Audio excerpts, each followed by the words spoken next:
Okay, we're going to go and have a chat to Kurt very shortly. I think he's online now. Is he online, is he? I was going to read a bit of Eckhart Tolle in the interim, but we won't go to the Eckhart Tolle. We'll get straight over to Turk Glazer.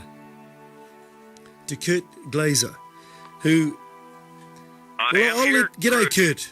Good day, my friend. Cheers to you. Now, Kurt, I was going to start trying to explain about fan films and things and what you do and why I'm talking to you. You give me a rundown. What is it? What's our connection through my role in Lord of the Rings and what is it that is? What are your passions and what are your hobbies and your career and what do you do? And where are you? Oh man, okay. Thanks, Bruce. Welcome all the Kiwis there, New Zealand World Cup. Yeah, we're up in the oceanic state of Washington, northwestern part of the country of USA. We are in the city of Seattle, where it is clear, sunny, and just beautiful here on a Saturday morning. A little bit about us. We've been formulating and have been a part of the fan film community for a while now, and over about 4 years. And of course was hugely inspired by all of you guys' work down there in Kiwi Land and Peter Jackson's great film trilogy 10 years back. Man, it's been 10 years already. It's hard to that is bizarre. It's so bizarre. Yeah. And so we wanted to continue that lexicon, and it's just great to be kind of coordinated with Peter and all of your work again now with The Hobbit happening. So we're putting together a film of a side story. Tolkien wrote a lot of stuff on the side, and we are working out a film about the mysterious character Tom Bombadil. And currently we're casting for the 6 principal roles. Why don't you come up, Bruce, and be Tom for us? I think it'd be brilliant. Tom Bombadil, me? Absolutely, I think you'd be brilliant. Crikey, Dick. Well, you get some sponsors or some philanthropists together, and they pay my airfare, and I'm up. Okay, hey, I'll take you up on that. Maybe cover my bills for while I'm gone. So okay. I need to, because I can't run up a debt by coming up and doing it or whatever. But yeah. if you can, so it won't, it's not like you're not going to be having to pay bloody A-list actor rates or something. So yeah, if you cover that, then I'm in. All right. Well, that sounds absolutely brilliant. I love it. That's great. Jeez, I think it'd be great. If we end up in entertainment court, like with my mate Philip Rosen or something, and we have this battle because you make this thing and it goes on to make millions, and you write me out of the contract or something, and we end up in court and battle, then I'm going to keep this audio, and this is part of my evidence that we had an agreement. Absolutely. Would never do that. Never do that. Yeah. So run us by, like, this community of fan filmdom. Oh yeah, what a cool concept. First of all, I want to give a shout out to our dear friends over in the UK, Kate Madsen, who you interviewed I think a couple weeks ago. Yep. And shout out to her and Chris, who did Born of Hope. They are part of the fan film community. It's very similar to your Global Village here on Radio Live, dude. There's just a group of us from around the world that have been just so blessed and inspired by some of the films that we absolutely adore that we basically want more. And so we set up stuff and shoot films. With today's technology, we can do pretty near to almost as good, not as good as the Peters or the James or some of the other great directors out there, but we can do pretty darn close production quality-wise with the equipment that's available to just the common man. And, I must admit, Kate took on a huge one with Born of Hope, didn't she? Oh my Lord, yeah, she sure did. And I mean, look at that. I mean, look at the quality. It's stunning. It's just an absolutely brilliant work. And we were so inspired by that too. And we decided, what kind of storyline can we shoot? and we didn't want to get in any trouble. We just want to add a film. I like this statement: a film by the fans, for the fans. Yeah.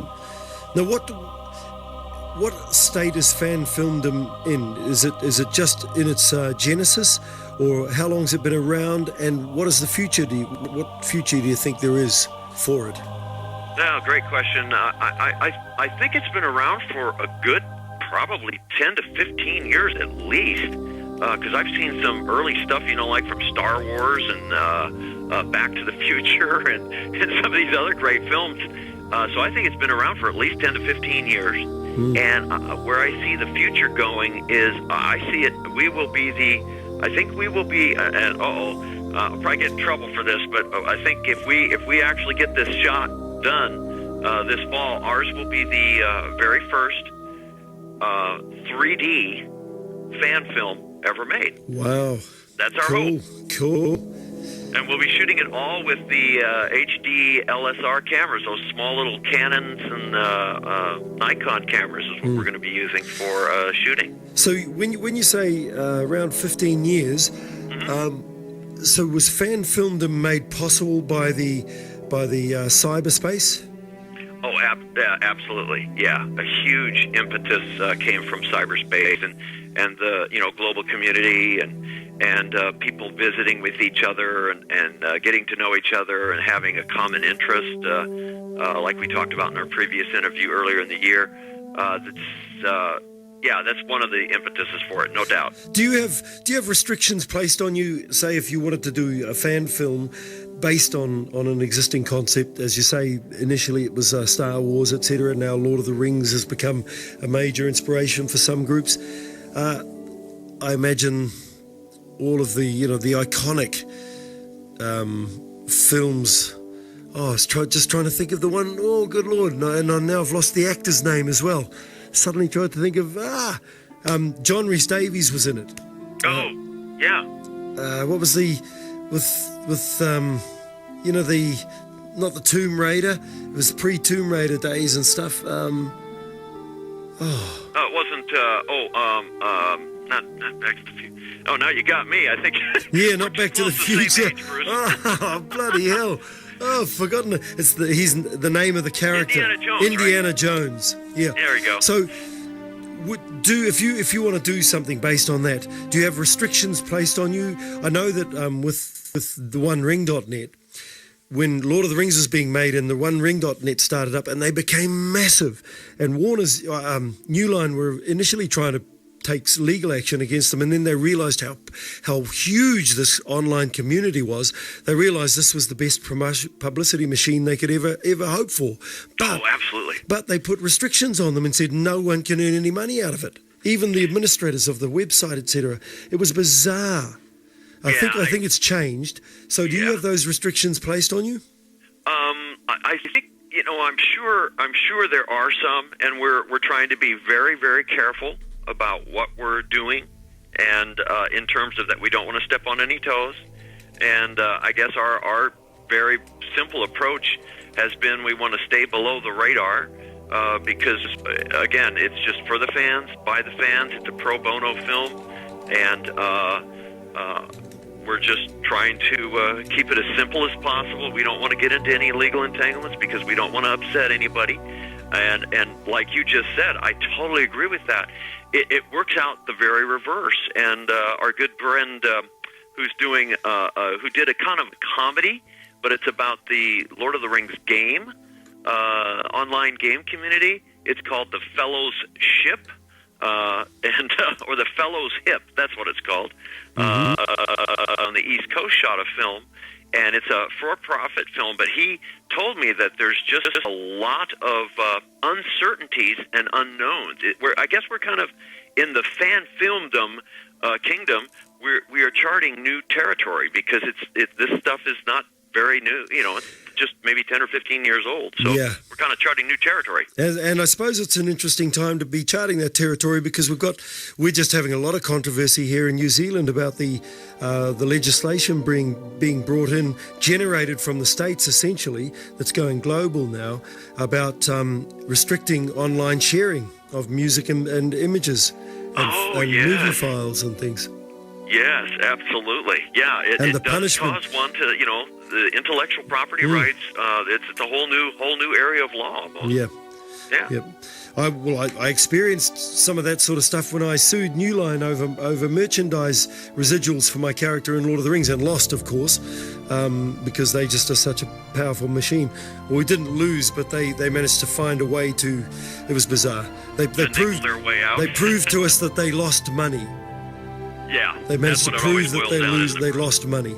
Yep. There we go. Yep. Now, we better get going, Kurt. We've got to go to a break and then go to news. So very good to talk to you, and we'll keep this going. Yes, please do, and I'm gonna hold you up. I'll see what we can do, and maybe we can bring you up here. I think it'd be an absolutely brilliant thing What time to do. of year? I really like that. What time of year are you looking at doing your We're going to shoot project? We're shooting it real similar to Peter and Fran. We're shooting it in 3 phases. We're starting in probably about 6 weeks with the basic stuff, that just to kind of get the team together, and then we'll start shooting a little bit more seriously later in the fall up here in the northern hemisphere, and then we'll shoot all the way until next fall. So on and off, availability, since it's all pro bono, we have to do it totally on the freebies, and so it'd be evenings and weekends primarily up here. That's the nature of the majority of New Zealand filmmaking. It truly is. Too, my friend. Well, you have to look at it as Peter Jackson, his first films. That's Absolutely. exactly what it was. Absolutely. Well, Okay, so Kurt. good, and we'll do this journey together, my friend. Okay, mate. All right, man. All the best. All right, thank you. You too. Cheers. Adios. Kurt Glaser. Building Society is a new name.